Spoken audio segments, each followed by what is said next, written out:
Hello, everyone. It's a Friday afternoon, and where I am, it's bouncing between sunny skies and storms moving through. And well, it's a little bit of everything. So, no snow though. However, I did see on the news or on the weather report that there is a frost warning out. So, I guess it's going to get chilly tonight. Anyway, this is our weekly message from Phillip. We do get our soul message. This is the 18th week of 2021. It is for May the 2nd to the 8th. See, I need to look at my calendar here to know what the dates are. May 2nd to the 8th. And we will get a soul message from my guide. And this week's message is about guides, by the way.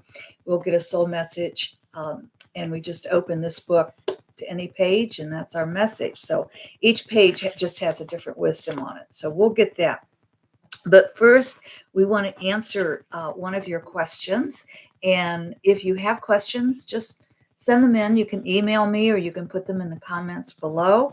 I do ask that you leave those questions general. So they will be of interest to all of our viewers and guests.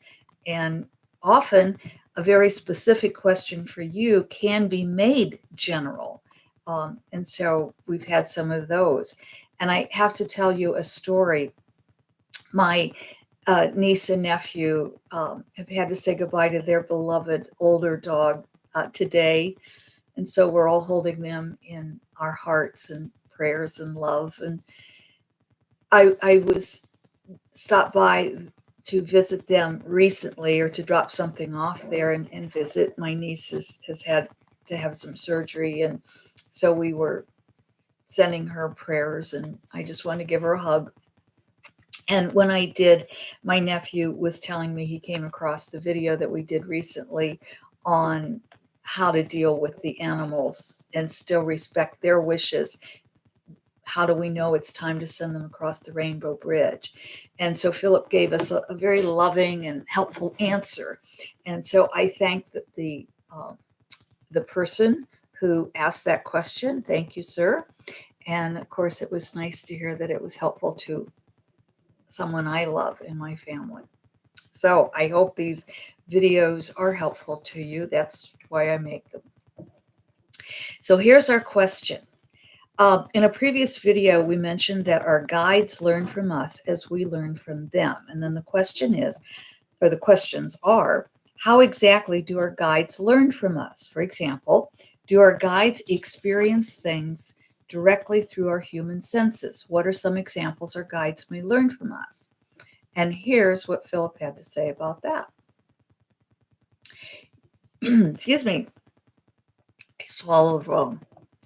Yes, it is quite true that we in spirit form, who act and interact as your guides, learn from you as you learn from us. As with any relationship, the teacher learns from the student as the student learns from the teacher. It is a symbiotic relationship. Although your main guide has experienced life on Earth, in most cases, the memories may need refreshing. When you, as a human, invite us to experience a sunset, for example, with you, we are able to learn how you experience a sunset.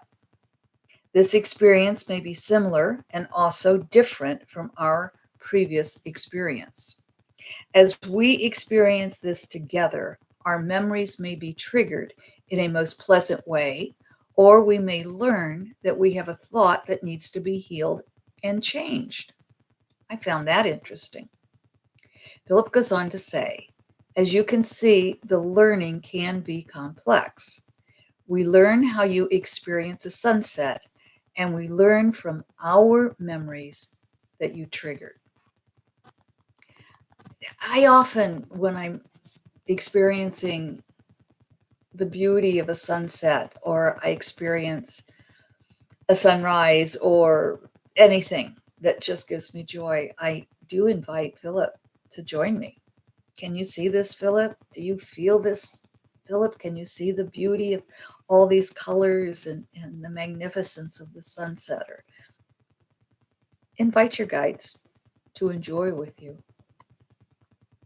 Then, of course, Philip goes on to say, there are many other guides and healers, teachers and helpers, even angels who have not had human incarnations. How would they learn of human emotions and human experiences except through a human? Makes sense, doesn't it? Although there are similarities in human emotions among all people, each person experiences an emotion uniquely to them. This, of course, depends on the individual makeup, soul mission, and so on.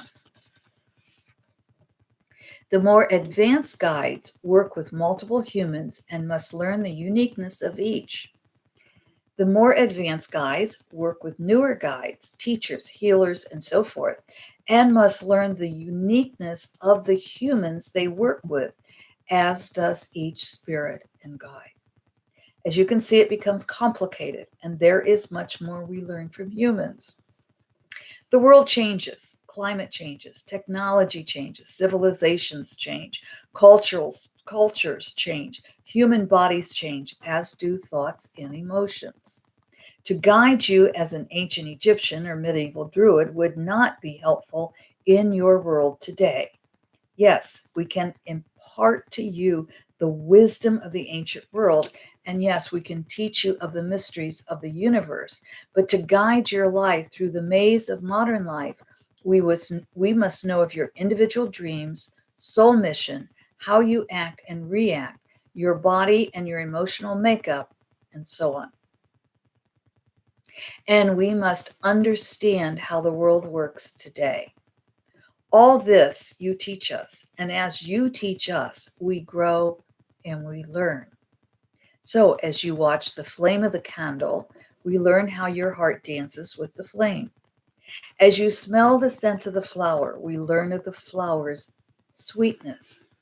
As your fingers touch the soft cotton, we learn of your joy.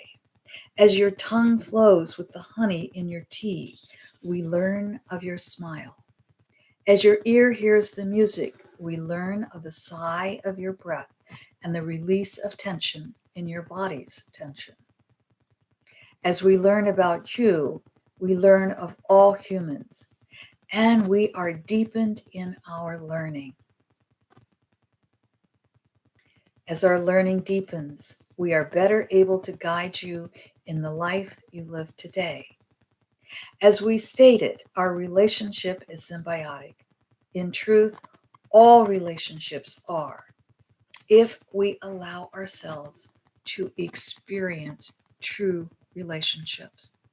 I'm going to repeat that one more time, that last part. As we learn about you, we learn of all humans, and we are deepened in our learning. As our learning deepens, we are better able to guide you in the life you live today. As we stated, our relationship is symbiotic. In truth, all relationships are, if we allow ourselves to experience true relationship. And I hope that answers your question, and I thank you for that. Let's get our message from Phillip, shall we? We just thumb through. There we go. And nobody is joining us live today. I miss you all. Come on. Where are you? I am hearing right. If you heard right, you and I are just in sync on our intuition. If you heard left, that is a message you really need to pay attention to, because that's one for you. So here we go. If you heard right, look at what exists, not at what doesn't. Look at what exists, not at what doesn't. That's interesting, isn't it? Especially with today's message, because what Phillip is telling us here is we look at a lot that doesn't exist. We worry a lot. And I am nobody with a smile. Music watch Pavlo. Well, you're somebody special. And I thank you for being with us today and coming on live. Thank you. Look at what exists, not at what doesn't. There's a lot that we feel, that we get worried about, that we get upset about, and we don't have to. When we really live in the moment, when we live in what's happening right now, we don't have to worry about what happened yesterday or what's going to maybe happen tomorrow. Let it go and live in the now. Not to say you don't plan. Excuse me, of course you do. But it doesn't mean you have to invent things. And on the left side, and if you got left, this is your message. When you turn on the light, the darkness goes away. When you turn on the light, the darkness goes away. Those two kind of go together. And those of you who are my Facebook friends, you might have seen, because I used to usually pick up this book every day. And when I'm journaling, I kind of end my journal with getting a message from Phillip. And that was the message yesterday or the day before. When you turn on the light, the darkness goes away. And sometimes I put those messages out on my Facebook page, and that happened to be one I put out. So keep in mind, when you turn on the light, the darkness goes away. And look at what exists, not at what doesn't. One of my videos out there that you might, if you keep looking at the darkness and what doesn't exist, is you might want to take a look at it. It's called a worry jar. So just go through my videos and or put in the search video worry jar. And if you might have to add my name as well. It'll take you right to it. Use your worry jar. You don't have to be worried about tomorrow. Stay with today. And as much as possible, my friends, stay in joy. And thank you, Music Watch Pavlo, for being with us today live. For those of you who are not with us live today, I miss you, and I hope we'll see you soon. I thank you for being with us week after week, whether live or just checking in to see what the video tells us. Thank you also for the love that you send to us and for receiving the love we send. You know, a few weeks ago, I told you Daisy was pretty ill. I didn't think she would last a week. She is rebounding and running when we're outside. And also, I think I mentioned Sophia, one of my kitties, was one of very old, 20 plus years old. And I thought was going to make her transition, and she's rebounding. So thank you for all your healing energy and prayers coming to these animals that live with me, my four-legged kids. And well, hello, Mike. Good news on Daisy. Yes, thank you. And thank you, Music Watch. I love you all. And again, thank you for your questions. And Mike, you want to be sure and hear what I said about my nephew in case you missed it and how your question helped. I love you, my friends. Thank you so much. Until our next meeting. And by the way, I did make the monthly predictions. That's out now for the month of May. I made that Wednesday. So go check it out. See you soon.